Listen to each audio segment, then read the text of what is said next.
Bugün sabah sınava girerken sınav esnasında yani sınav oluyordum. Soruları çözüyordum.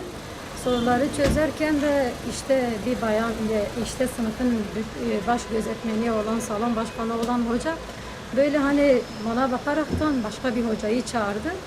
Bayan hoca gelip yani ben soruları çözerken gelip üstümden aşağıya kadar arama yaptı ve çantamda da bir şey yaptı. Hani ben bunu sordum yapma diye. Çünkü aşağıda da yapmıştı bu aramayı.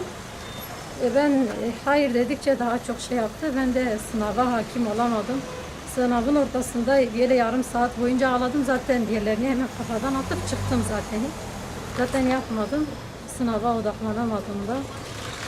Şikayette bulundum. Galiba bir şey yapılmamış. Çünkü dedim ya hoca şimdi gelip benden özür dileyecek ya da hani eğer gelip özür dileseydi böyle bir şeye başvurmazdım zaten. İşte özür de dilemediler. Zaten bir şey de demediler. Bizim yapabileceğimiz bir şey yok dediler. Ben sınıfta rencide oldum. Hani bayanın beni kaldırıp o anda kontrol etmesi çok zoruma gitti. Hani neye uğradığımı şaşırdım.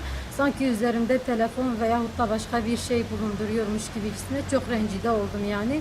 Böyle bir şey beklemiyordum. Bugün bacım sabah sınava girdi. Üst baş araması yapıldıktan sonra sınava girdi. Tekrar sınıfta bir hoca çarşaflıdır diye tekrar diyor bir bayan çağırıyor diye sınavın ortasında tekrar aramadan geçiriliyor. Bacımı yani rencide etti.